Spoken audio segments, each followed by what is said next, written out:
On a toujours peur de faire une saison de trop. La rumeur courait depuis plusieurs jours. Frédéric Michalak y a coupé court hier lors d'une conférence de presse. L'ouvreur du Loup, 35 ans au compteur, a annoncé qu'il mettrait un terme à sa carrière à l'issue de la saison, usé, dit-il, par le poids des années.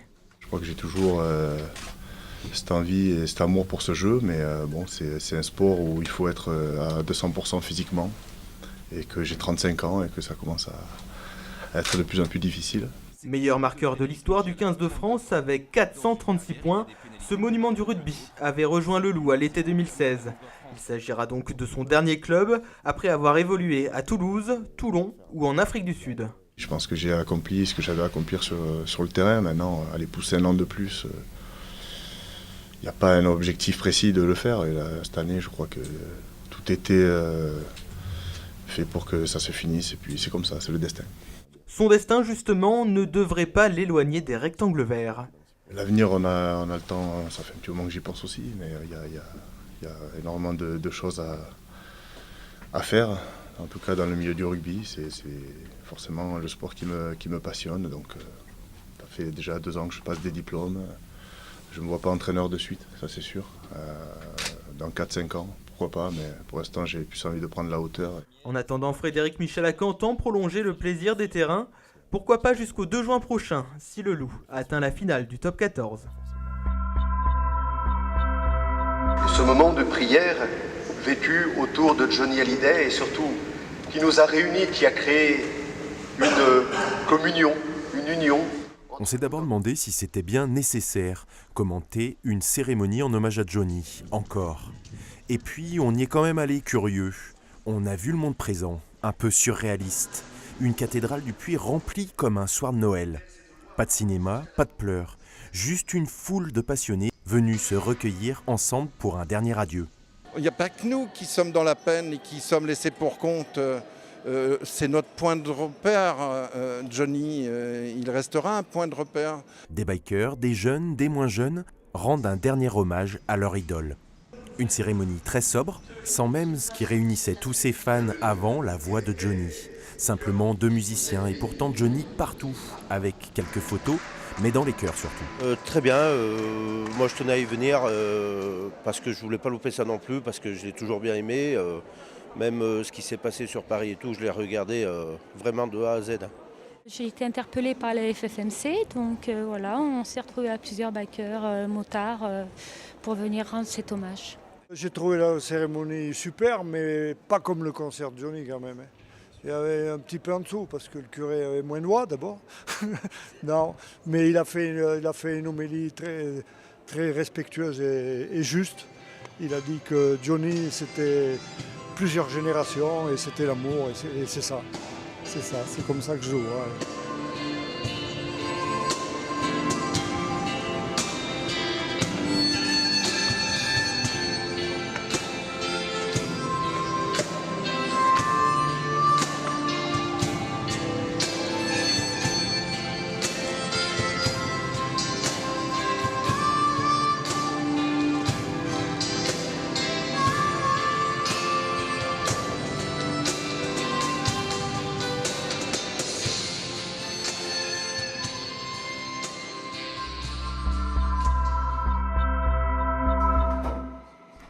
C'est le nombre de chanceux qui vont pouvoir goûter ces bûches, des bûches qui demandent des quantités monumentales.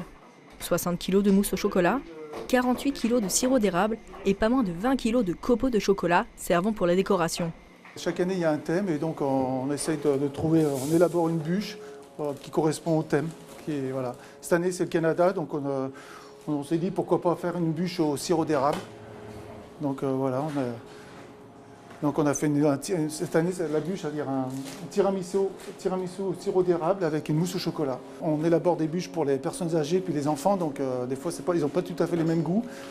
Donc là, pour le sirop d'érable, je pense qu'elle va plaire cette année, on espère. Un travail à la chaîne millimétrée qui exige que chaque pâtissier soit à son poste. Les 3 derniers niveaux de la finalisation, le démoulage, le nappage et la décoration. En 5 heures de travail, plus de 400 bûches sont décorées et prêtes à être livrées. Aujourd'hui, on va mouler les bûches pour mercredi les centres de loisirs.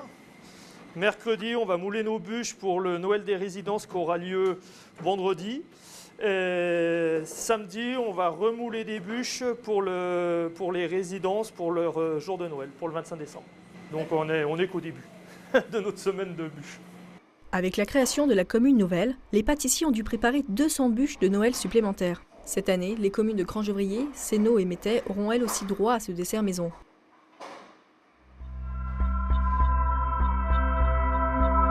Au refuge du Versou, nos amis les bêtes bénéficient de l'aide de Wafinou.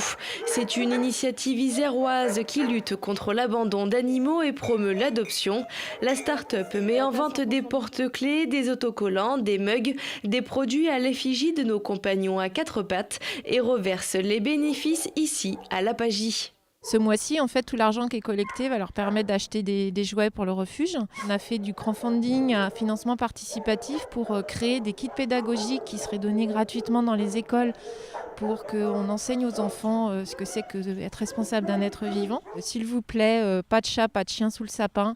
Voilà, c'est quelque chose qui se réfléchit longuement. C'est 15 ans de responsabilité, donc on fait attention à ce qu'on met sous le sapin. Entre chiens et chats, le refuge du Versou accueille aujourd'hui une 50aine de pensionnaires et à l'approche des fêtes, les soigneurs redoublent de vigilance. En ce moment, on a beaucoup de gens qui appellent ou qui nous envoient des mails pour dire que leur enfant a craqué sur tel chien.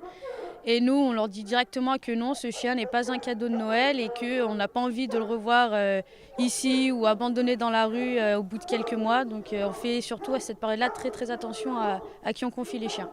Créé en 2016, Wafinou a déjà versé plus de 1 250 € à l'Apagie. L'objectif, aider davantage de refuges en France. C'est en misant 2 € sur cette machine qu'une Ligérienne vient de remporter la bagatelle d'1 813 547 €.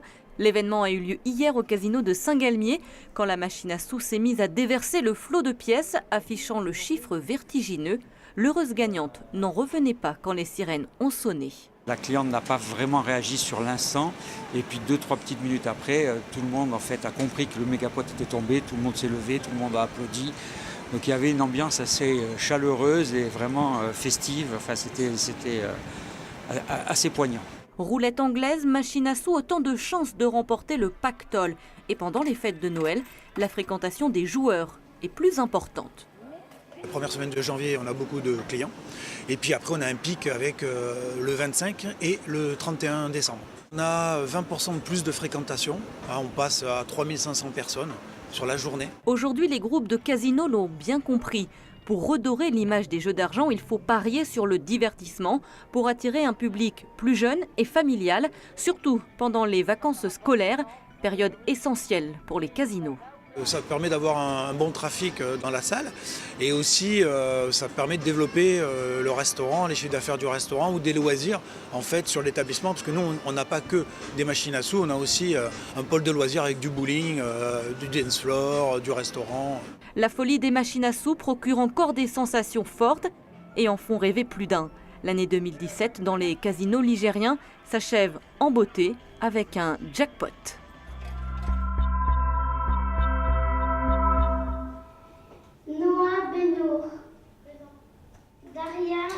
Il n'est jamais trop tôt pour apprendre la citoyenneté, ni même pour siéger au conseil municipal de la ville de Fontaine. Une trentaine de jeunes fontainois ont pris place dans cette nouvelle instance, tout comme les grands, les enfants de chaque groupe scolaire ainsi que des collèges Gérard Philippe et Jules Vallès ont dû rédiger leur profession de foi, se présenter devant leurs camarades avant de passer par les urnes. Retour sur leur première séance. Alors aujourd'hui il y avait le conseil municipal jeune et moi je fais partie de la commission partage et solidarité. J'ai encouragé surtout le projet adapter les parcs aux personnes handicapées. C'est pas difficile de prendre la parole devant tout Si, au début ça a été un peu difficile mais après ça allait mieux. C'est pas marqué que... Première impression, déjà quand j'ai vu les programmes des enfants, j'ai été vraiment très séduite avec des positionnements, avec des questionnements tels que la solidarité, les plus démunis. Ils parlent beaucoup d'intergénération aussi. Et vraiment, moi, j'ai été assez bluffée par leurs propositions. Et par exemple, là, qui est en train de se voter, d'éteindre les éclairages publics 1 heure par jour.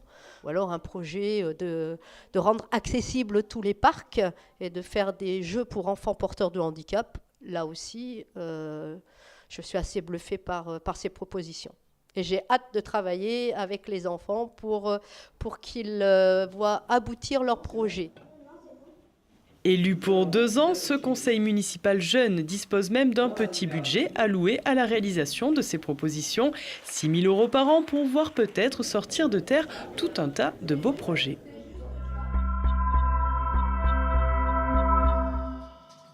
Le Père Noël travaille toute la nuit. Alors la journée, il se repose.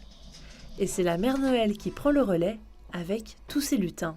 On est à fond dans les usines de fabrication des jouets, hein. Ça n'arrête pas. D'ailleurs, le Père Noël lui-même travaille toute la nuit et la journée, il est épuisé.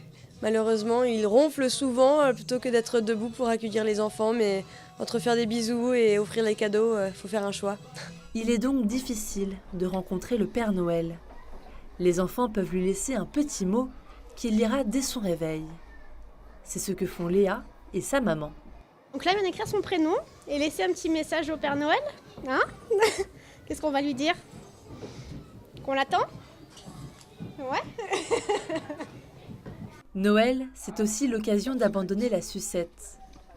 Raoul, le marchand de sable, montre aux enfants une collection impressionnante. Ici, quelques grands noms ont abandonné leur sucette.